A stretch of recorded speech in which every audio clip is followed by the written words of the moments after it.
this is a great pleasure for me to speak to the students and other people at Michigan Business School. And I particularly like the social mission of CEN, not CNN. CEN has no social mission at all. And the focus on entrepreneurship. My own research in the past has focused mostly on macro issues, on government policies, foreign direct investment. Now my research is increasingly moving toward more micro issues such as entrepreneurship and innovation. So my research interests fit with the theme of this conference. And also there's another reason why I think this conference is a very impressive one. That's because the organization not only holds events such as this one, but also rolling out actions actually in China to help local entrepreneurs. In the same spirit of that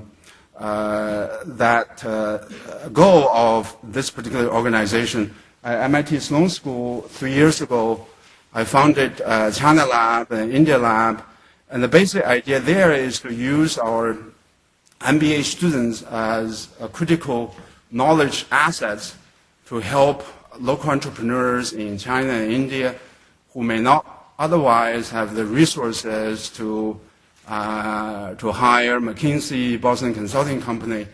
And many of my students previously worked at McKinsey and Boston Consulting Company. They charged hundreds and hundreds of thousands of dollars previously.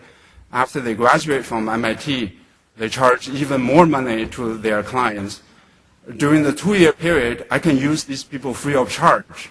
Right? So that's the basic idea of China India Lab.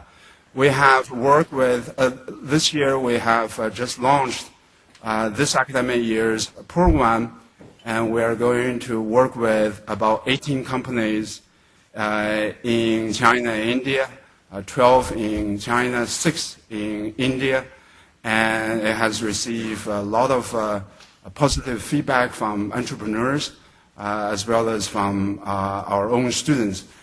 So one motivation of doing this is to use whatever we have to help the entrepreneurial development in both countries. The other motivation that I began to do this is because in the previous research on government policies, I usually have a more critical view of Chinese government policies and institutions, the financial system, in part because I think as a scholar, it is not terribly interesting to always say positive things. As a scholar, I think the duty of a scholar is to be critical. So that just comes with the territory. The other reason is that that's what I believe. That's what my research leads me to the finding that there are a lot of problems in the Chinese economic system, and we need to point out these problems. But a legitimate pushback to my criticism is, Professor, what do you do about these things, right? So what do you do if you were a government official in China? My answer to that is I have no hope of becoming a government official in China, but maybe there's something else I can do, which is to use our resources, intellectual resources in the United States to help entrepreneurs in China. At the micro level, there's nothing we can do to change the policy environment, but at least at the micro level, we can provide and help local entrepreneurs develop their marketing plan, develop their financial reporting system. We have actually linked entrepreneurs in China and India with private equity investors, with buyers in the United States. So to provide very tangible benefits for entrepreneurs in China and India. So this is the idea of China and India Lab. We charge almost no fee to the entrepreneurs because they're typically small and they cannot afford the kind of charge that consulting companies charge. And we raise all our money to support our actions from our alumni. But my focus today is on entrepreneurship in China. China Lab and India Lab are just part of the work that I do. And let me first highlight some of the items on the agenda. Let me start with the view and observation that there are many, many challenges faced by entrepreneurs in both countries, in China and India. Even though both countries have a very large entrepreneurial base, but the problem is that there are some missing support mechanisms, especially early stage financing. And in the absence of the early stage finance, then the role of the government becomes very critical.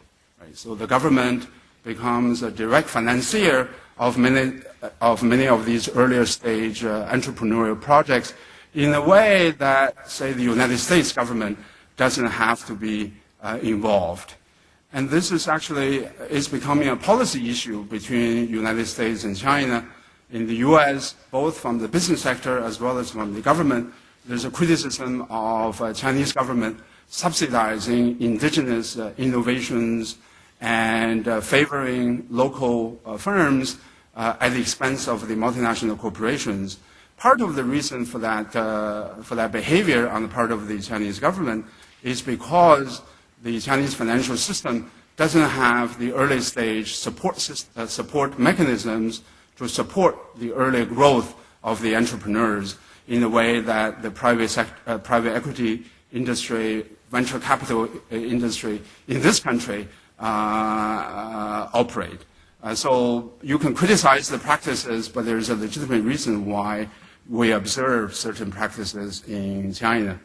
And then I'm going to talk about the two paths of entrepreneurial development in China and India. By the way, the reason why I always compare China with India is because these are two, obviously, most important emerging economies in the world, but also there are some very interesting similarities and contrasts between these two countries that we can explore as researchers to bring out a sharper focus on certain issues. So, and you know, I have begun to travel to India on a regular basis. I'm going there in a week.